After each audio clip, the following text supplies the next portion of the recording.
بسم اللہ الرحمن الرحیم۔ السلام علیکم ورحمۃ اللہ وبرکاتہ۔ فلسطین کو یہودیوں کو بیچنے والا غدار مسلمان بادشاہ اپنے دیکھنے سننے اور چاہنے والوں کے سامنے اسلامی تاریخ کے ایک ایسے غدار بادشاہ کا احوال رکھنے جا رہا ہوں جس نے فلسطینیوں کو صحیح معنوں میں یہودیوں کو فروخت کر دیا تھا۔ اسرائیل کے قیام میں عرب مسلمان بادشاہ کا چہرہ بے نقاب کر دیا گیا ہے، ایسا غدار جو نہ صرف فلسطین بلکہ امت مسلمہ کا بھی مجرم ٹھہرا، ایسا شخص جو نہ صرف فلسطین بلکہ حجاز مقدس یعنی مکہ اور مدینہ المنورہ میں بھی بدامنی کا ذمہ دار ٹھہرا، ایسا بے حس اور غدار مسلمان جس نے ریاست کے ساتھ ساتھ خلافت عثمانیہ کو بھی تہس نہس کر کے رکھ دیا۔ فلسطین کو اسرائیل کو بیچنے والا ایسا مسلمان عرب بادشاہ جس نے دنیا کی تاریخ کا سب سے بھیانک سودا کیا۔ آج کی اس ویڈیو میں امت مسلمہ کے اس غدار کا چہرہ بے نقاب کرنے جا رہا ہوں۔ آپ سے التماس ہے کہ اس ویڈیو کو بغیر سکپ کیے دیکھیں تاکہ آپ کو معلوم ہو سکے کہ اسلام کے نام لیوا غداروں اور منافقین نے امت کو کیسے کیسے زخم دیے اور امت کا شیرازہ بکھیر کے رکھ دیا۔ ناظرین گرامی، خلافت عثمانیہ کے سلطان عبدالحمید کا نام سن کر یہودی کیوں تھر تھر کانپتے تھے، یہ ساری حقیقت بھی آپ کے سامنے رکھنے جا رہا ہوں، اور یہودیوں نے کیوں کار ایک بادشاہ کو سلطان عبدالحمید کے خلاف استعمال کیا۔ دیکھتی آنکھوں سنتے کانوں، اسرائیل کے قیام سے قبل یہودیوں کا اپنا کوئی ملک تھا، نہ ہی کوئی ریاست۔ یہودیوں کے تمام مقدس مقامات خلافت عثمانیہ کے زیر اثر تھے۔ سن 1800 تک یہودی در بدر ملکوں میں سکونت پذیر تھے، تاہم ان کا کوئی بھی ایک ملک یا ریاست نہیں تھی۔ حضور صلی اللہ علیہ وسلم کی بعثت سے پہلے یہودی یروشلم میں آباد تھے۔ جس جگہ آج بیت المقدس موجود ہے، اس جگہ پر حضرت داؤد علیہ السلام نے یہودیوں کے لیے ایک عبادت گاہ تعمیر کروائی تھی، تاہم حضرت داؤد علیہ السلام اس عبادت گاہ کی تکمیل سے قبل ہی وصال فرما گئے، جس کے بعد حضرت سلیمان علیہ السلام نے ہیکل سلیمانی کا کام مکمل کروایا تھا۔ واضح رہے کہ ہیکل سلیمانی جنوں کی مدد سے تکمیل کو پہنچا تھا، اور سلیمان علیہ السلام کے نام کی نسبت سے ہی اس عبادت گاہ کو ہیکل سلیمانی کہا جاتا ہے۔ یہود نافرمان اور سرکش قوم تھے، سو وہ اللہ کی نافرمانی اور سرکشی سے باز نہیں آتے تھے۔ اللہ تعالیٰ کی نافرمانیوں اور سرکشیوں کی پاداش میں یہودیوں پر متعدد بار عذاب الہی نازل ہوا، جس کی وجہ سے اللہ تعالیٰ نے تابوت سکینہ اور تورات کے مقدس صحیفے ان سے روپوش کر لیے، جو کہ عذاب الہی کے وقت ہیکل سلیمانی میں رکھے ہوئے تھے۔ ہیکل سلیمانی کو بھی زمانے کی نظر سے اوجھل کر دیا گیا۔ یروشلم پر 2 مرتبہ انتہائی سخت حملے کیے گئے اور یہودیوں کو یروشلم سے باہر نکال دیا گیا۔ یہودی دنیا کے مختلف حصوں میں آباد ہو گئے، لیکن اپنی سرکش فطرت اور حرکتوں سے کبھی باز نہ آئے، جس کی وجہ یہودی کسی بھی جگہ پر زیادہ دیر تک نہ ٹھہر سکے اور یوں ملکوں ذلیل و خوار ہوتے رہے۔ یہودی صدیوں تک اپنے رہنما اور محسن کا انتظار کرتے رہے، جو کہ یہودیوں کے عقائد کے مطابق مسلمانوں کو تباہ و برباد کر دے گا اور تمام دنیا پر یہودیوں کی حکومت قائم کر دے گا۔ یہودی اپنی دعاؤں اور عبادتوں میں اس رہنما کے جلد آنے کی تمنا کرتے رہے۔ صدیاں گزرنے کے بعد جب ان کا وہ رہنما اور محسن ظاہر نہ ہوا اور جگہ جگہ ذلت و رسوائی ان کا مقدر ٹھہری، تو دنیا کے شاطر اور با اثر یہودیوں نے باہم مل کر ایک تنظیم بنائی جس کا نام صہیونی تنظیم رکھا گیا۔ صہیونی تنظیم نے یہودیوں کو مسلمانوں کے خلاف تیار کرنا شروع کیا اور یہودیوں کے لیے ایک علیحدہ ریاست کے قیام کی کوشش بھی تیز کر دی۔ صہیونی تنظیم نے یہودیوں کو یہ تعلیمات دینا شروع کی کہ کسی یہودی کو مارنا یہودیت میں حرام ہے، جبکہ کسی مسلمان کو یا مسلمانوں کو مارنا نہ صرف جائز ہے بلکہ ثواب کا کام ہے۔ صہیونی تنظیم نے یہودیوں کو تیار کرنا شروع کیا کہ وہ اپنی خود مختار ریاست کے قیام کے لیے کوششیں کریں۔ اس سلسلے میں یہودیوں نے فلسطین کا انتخاب کیا، کیونکہ اس وقت ان کی تمام مقدس جگہیں خلافت عثمانیہ کے زیر اثر تھیں۔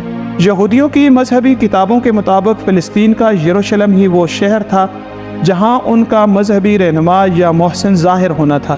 یہودیوں نے فلسطین میں اپنی علیحدہ ریاست بنانے کے لیے اپنی کوششیں اور تیز کر دیں۔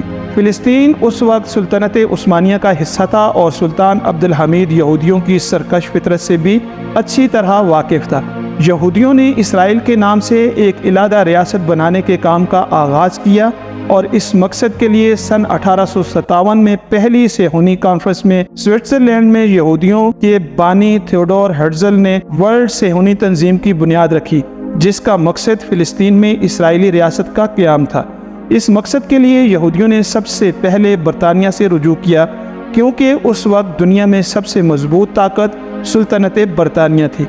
سلطنت برطانیہ نے پہلے تو یہودیوں کی بات کو اہمیت نہ دی، لیکن جب انہوں نے دیکھا کہ صہیونی تنظیم مقبولیت اختیار کرتی جا رہی ہے تو انہوں نے یوگنڈا اور سائپرس کے علاقوں سے کچھ علاقے ان کو دینے چاہے، لیکن یہودیوں نے وہ علاقے لینے سے انکار کر دیا، کیونکہ یہودیوں کی ڈیمانڈ تھی کہ صرف فلسطین کے ہی علاقے دیے جائیں۔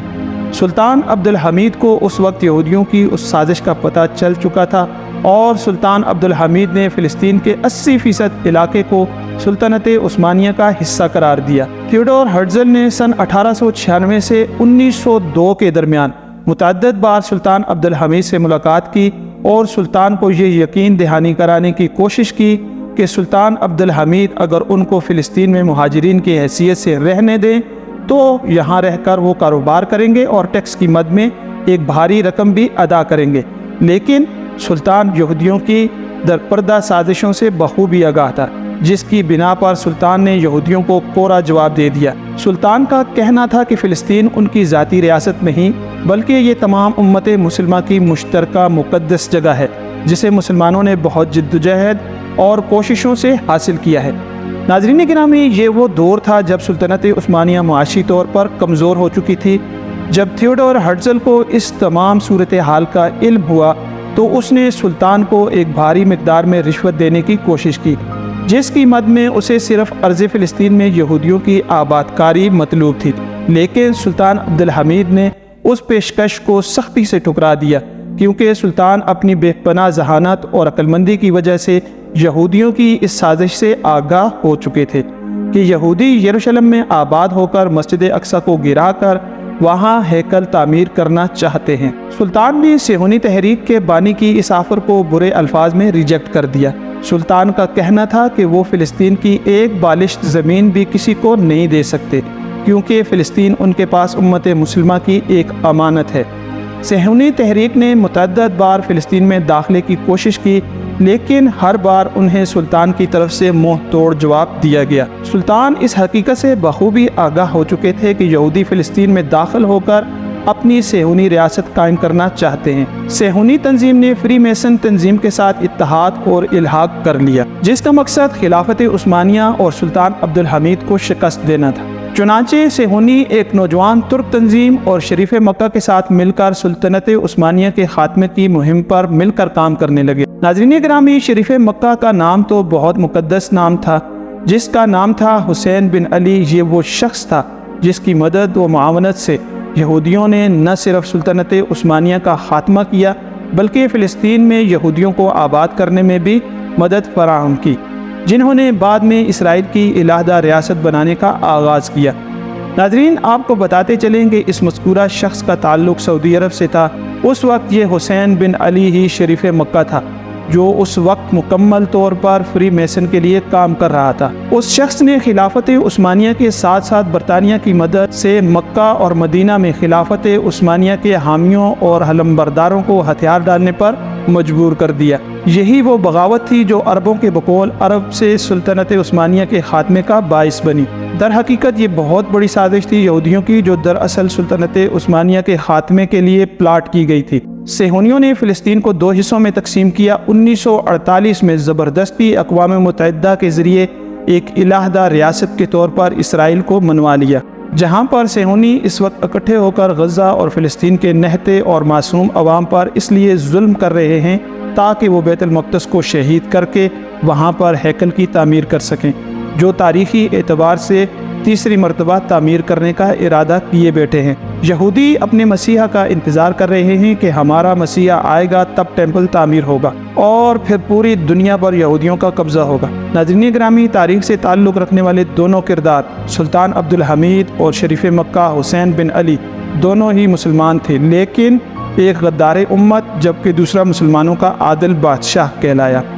ناظرین، دعا میں شامل ہوتے ہوئے آمین کا کمنٹ ضرور کریں۔ اللہ سلطان عبدالحمید کی قبر کو نور سے منور کرے اور اپنی کروڑوں رحمتیں نازل فرمائے سلطان کی قبر پر، اور امت مسلمہ کو سلطان عبدالحمید جیسا نڈر اور ایماندار لیڈر عطا فرمائے، آمین یا رب العالمین، جو بیت المقدس کو یہودیوں سے آزاد کروائے اور امت کا کھویا ہوا اثاثہ اور وقار بحال ہو۔ ناظرین گرامی، اگر یہ ویڈیو آپ کو پسند آئی ہے تو اس کو لائک ضرور کریں، چینل پر نئے ہیں تو چینل کو ضرور سبسکرائب کر لیں، بیل آئیکن کو پریس کرنا بالکل نہ بھولیں۔ اپنے عزیزوں، دوستوں، رشتہ داروں کا سب کا بہت سارا خیال رکھیں۔ آپ سب کے دیکھنے سننے کا بہت شکریہ۔ دوسری ویڈیو تک اللہ حافظ و ناصر۔